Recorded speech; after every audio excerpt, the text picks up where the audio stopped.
Hi, hello guys! Ito na naman tayo. Magluluto ako guys ng biko. Ayan, oh. Gumagawa na ako ng syrup or latik. Halika rito. Kasi nga, ayan, oh. Halika rito. Napalabo kasi yung...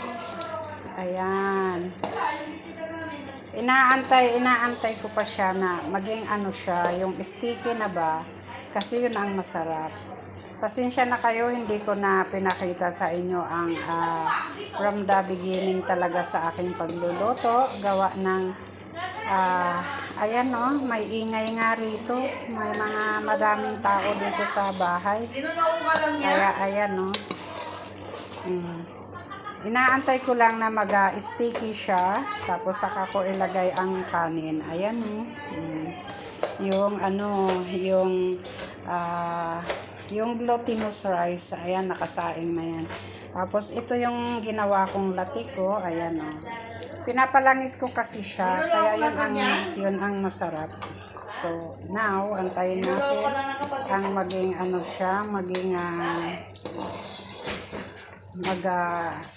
sticky na siya.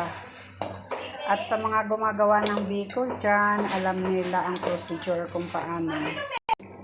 Ayan na guys, sticky na ang kanyang latik, kaya nilalagay na dahan-dahan ang kanin. Ayan. May assistance ako na taga-lagay. Ayan.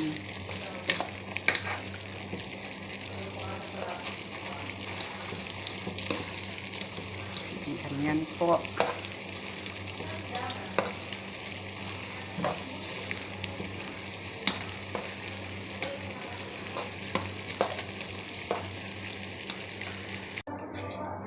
So, ayan na ang gawa ko. Yan. Ang mangyari kasi nito, ipainin ko lang kunti kasi hindi ko siya nabawasan ng ng latik. Kaya, inin muna siya ng kunti hanggang sa okay na, pwede nang kumain. So, ayan po. Ayan na po siya. Pero konting inin pa lang siya. Kaya, yan. Dito na nagtatapos ang ating biko. Thank you for watching everyone. God bless us all.